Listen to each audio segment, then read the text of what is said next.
I woke up in a hospital bed, staring at a ceiling I didn't recognize. The walls were pale green. The voices outside spoke Russian. Every muscle in my body screamed. A nurse smiled. "Miss Chen, you are awake. We were very worried." "Where am I?" "Karaganda, Kazakhstan. You have been here 11 days. 11 days? The last thing I remembered was walking to my car in Houston, Tuesday night. I had training Wednesday morning. "Your mission continues without you," she said gently, "after your breakdown." My mission? I was launching to the ISS in 6 weeks. She showed me her phone, a news article. ISS mission proceeds as Dr. Sophia Chen recovers from mental health crisis. There was a photo, a woman in an orange flight suit. She looked exactly like me, because she was my identical twin sister, Emma. My name is Sophia Chen. I'm 34 years old, and my twin sister just tried to kill me, stole my identity, and took my place on the International Space Station. What Emma didn't know, I survived. I have proof, and she's trapped 250 miles above Earth with nowhere to run. Emma and I are identical twins. Same DNA, same face, same fingerprints, which is rare but happens in about 5% of identical twins. But we were never alike where it mattered. I wanted to be an astronaut from age 7, from the moment I saw a space shuttle launch on TV. The roar of the engines, the fire, the way it defied gravity, I was hooked. I spent my childhood building model rockets, studying star charts, reading every book about space I could find. Emma wanted to be me, not an astronaut, me. That's the difference most people don't understand. Emma didn't care about space exploration or scientific discovery. She cared about being special, being chosen, being the one everyone looked at with admiration. Growing up, people constantly compared us. The twins, they called us, like we were one unit instead of two people. Teachers mixed up our names. Our own grandparents sometimes couldn't tell us apart. But I knew we were different. I saw it every time I showed Emma a new book about the solar system, and she looked bored. Every time I dragged her to a planetarium, and she complained the whole time. When I got into MIT for aerospace engineering, Emma applied too. Not because she wanted to study aerospace, she switched majors 3 times, but because I was going. When I joined the Air Force to build flight hours, Emma joined. She hated it, complained constantly, but she couldn't let me do something she didn't do. When I applied to NASA's astronaut program, Emma applied too. I got in, she didn't. NASA's psychological evaluation flagged her for narcissistic tendencies and inability to function in team environments. The day the letters came, Emma lost it completely. "You stole this from me," she screamed, throwing her rejection letter at me. "This should be mine. We're identical. If you can do it, I can do it." "Emma, it's not about being identical." "Then what is it? What do you have that I don't?" I didn't know how to answer that. How do you tell your twin that the difference is wanting something for the right reasons? For 12 years, while I trained at NASA, underwater spacewalk simulations, survival training in the wilderness, learning Russian, mastering technical systems, Emma spiraled. She bounced between jobs, relationships that ended badly, cities where she'd start fresh and fail again, always blaming me, always claiming she was just as qualified, that NASA had made a mistake. Our parents tried to help her, but they enabled her. "Maybe you could put in a good word for Emma," they'd ask. I tried. She blew every opportunity by telling people she should be an astronaut, not whatever role they were offering. Then, 3 years ago, Emma met Marcus Reed. He was a flight surgeon at NASA, brilliant, charming, with clearance to access astronaut medical files. He'd worked with me on several pre-mission evaluations. I liked him. He was one of the few doctors who understood that astronauts weren't just test subjects. We were people. Emma called me breathless with excitement. "Soph, I met someone. He works at NASA. He's a doctor. He actually listens to me." For the first time in years, she sounded genuinely happy, not bitter, not comparing herself to me, just happy. I was relieved. Maybe Marcus what she needed, someone who saw her as Emma, not as my shadow. Marcus and I became friends. He understood the demands of astronaut life. He joked about the absurd medical tests we had to pass. He'd ask thoughtful questions about the mission. Emma seemed better, more stable. She got a steady job in medical administration. She and Marcus got engaged. She smiled in photos. I thought maybe, finally, she'd found peace with her own life. I was so wrong. 6 weeks before launch, I was working late at Johnson Space Center. 9 p.m. nearly empty parking garage. I hit my key fob. My car chirped. Footsteps behind me, fast. I turned. Emma. Before I could speak, she sprayed something in my face. My eyes exploded. I couldn't see, couldn't breathe. Hands shoved me. My head cracked against concrete. Then nothing. Here's what I pieced together later. Emma and Marcus planned this for months. Marcus had access to my medical files, training records, everything. He was a flight surgeon. They waited until 6 weeks before launch, close enough that I'd be isolated, working nonstop. Emma attacked me. Marcus drugged me with sedatives that wouldn't show on standard screens. They put me on a private medical transport. Marcus had international connections. They flew me to Kazakhstan, private clinic, no questions. Marcus created a paper trail. Psychiatric evaluation showing I'd had a severe breakdown, was unstable, unfit for spaceflight. Emma stepped in, wearing my clothes, using my credentials, looking exactly like me. Nobody questioned it. She was identical. Our fingerprints matched, DNA matched. Retinal scans couldn't tell us apart. Marcus vouched for her. Yes, that's Dr. Chen. She's ready. Emma avoided my close friends, claiming stress before the mission. In the chaos of launch prep, nobody looked too closely. And Emma took my place. While I lay drugged in Kazakhstan, Emma was living my life. The first few days after waking up were a nightmare.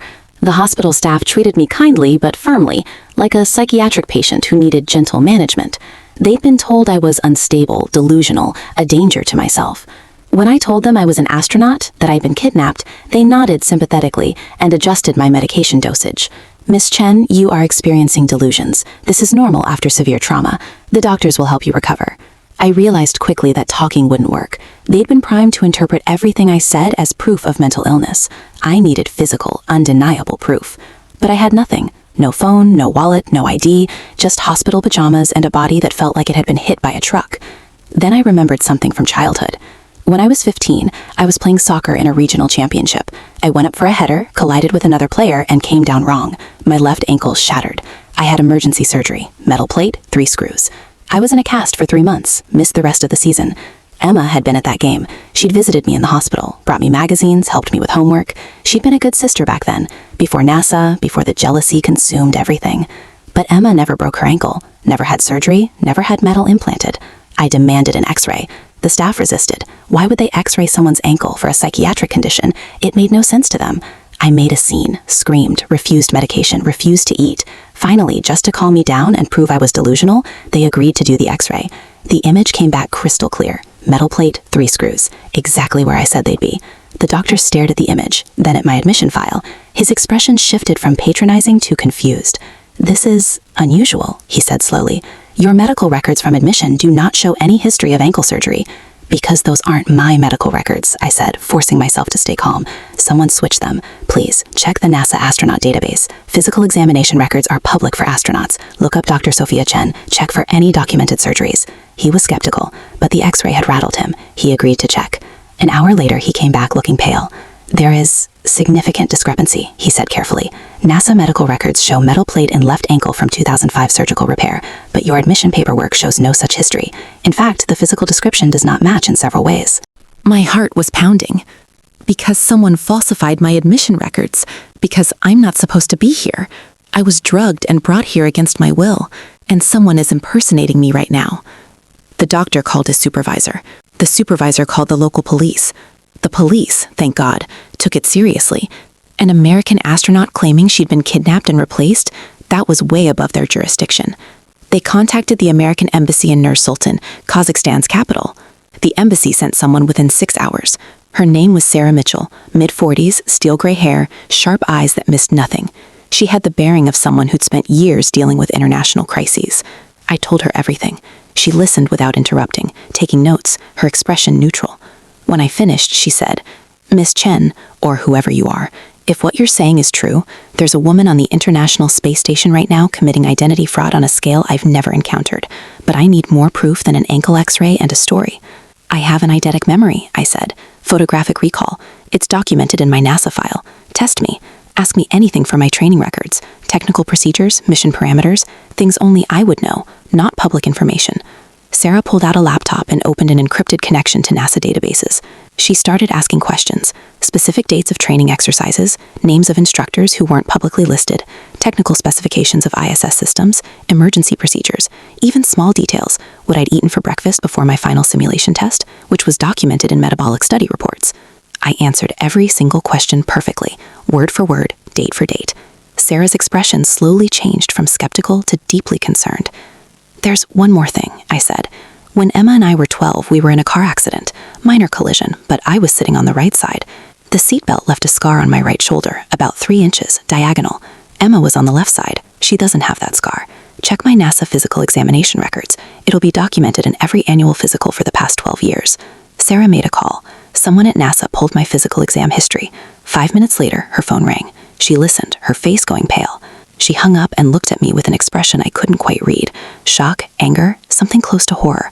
"The NASA records show a 3-inch diagonal scar on the right shoulder," she said quietly, "documented in every physical examination since 2012, noted as childhood injury, fully healed, no restrictions." She sat down heavily in the chair next to my bed. "My God, you're really her. You're the real Dr. Chen." Sarah moved fast. Within 24 hours, FBI agents, NASA security, State Department. They flew me to Houston on military transport. Medical exams confirmed everything. Ankle plate, shoulder scar, dental records, birthmark Emma doesn't have.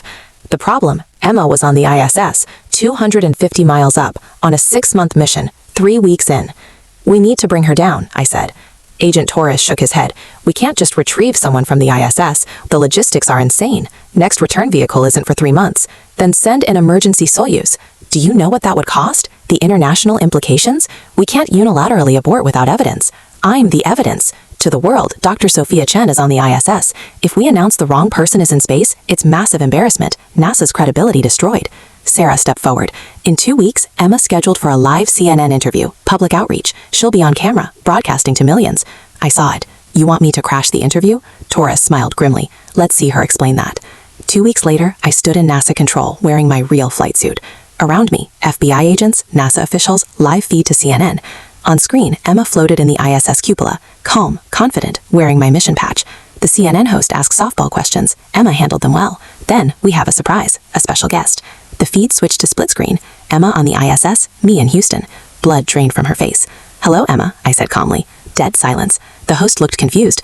"I'm sorry, there's no confusion. My name is Dr. Sophia Chen. I'm an astronaut, and the woman on the ISS is my identical twin sister, Emma Chen. She is impersonating me." "What?" 6 weeks ago, Emma attacked me in a parking garage. She and Dr. Marcus Reed drugged me and transported me to Kazakhstan. They falsified psychiatric records. Emma took my place, passed biometric checks because we're identical, and launched as me. I held up folders. I have 12 years of documentation, medical records proving my identity, ankle x-rays, security footage, hospital records. The FBI has been investigating for 2 weeks. Emma panicked. You can't prove." "I can prove everything. You tried to kill me, Emma. You tried to bury me in a foreign country. You stole my life, my mission, my dream." She started crying. "Sophia, please, I didn't mean." Agent Torres stepped in frame. "Emma Chen, you're under arrest for identity theft, kidnapping, assault. When you land, you'll be taken into custody." Emma looked around wildly, but she was 250 miles up, nowhere to go. "The irony is," I said quietly, "you finally got to space. You got what you wanted, and now you're trapped up there for 3 more months, knowing the second you land, you're going to prison." Emma sobbed. Ugly, real sobs. Tears floating in zero gravity. The host started to cut to commercial. "No," I said, "don't cut away. Let people see this. Let them see what happens when you try to steal someone's life." The camera stayed on Emma as she cried in space. She'd wanted to be special, to be chosen. Now the whole world was watching. Just not how she'd imagined. 3 months later, I watched the Soyuz capsule descend. Emma was inside with 2 very uncomfortable Russian cosmonauts. NASA wanted to bring her down early, but logistics were impossible, so she stayed. 94 days. Isolated. Despised. The capsule landed in Kazakhstan, where her crime started. The hatch opened. FBI agents waiting. They pulled Emma out in her flight suit and placed her in handcuffs. International media surrounded her. She saw me at the landing zone. Our eyes met. "Why?" she whispered. "Why couldn't you just let me have it?" Because you didn't earn it, I said simply. You wanted glory without work, recognition without sacrifice. That's not how this works. Marcus was already arrested in Houston, medical license revoked, 20 years for kidnapping and conspiracy. Emma's trial was swift, evidence overwhelming. The world had seen her confession on live TV. The judge sentenced her to 25 years. You endangered an international mission. You compromised the space program. You betrayed everyone's trust. As they led Emma away, she looked back one last time. I felt nothing, no satisfaction, just a hollow ache where my twin used to be.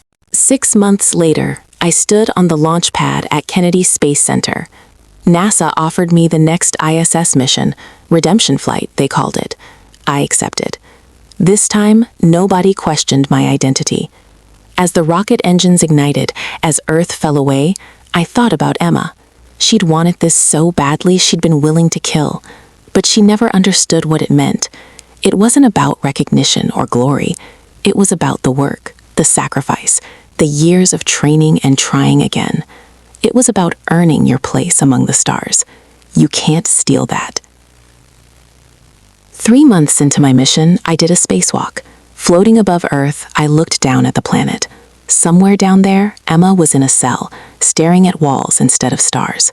She'd gotten to space. She'd gotten what she wanted, but she'd never be free. Well, I floated here, weightless, surrounded by infinite dark, finally living the dream I'd earned, the dream she could never take from me.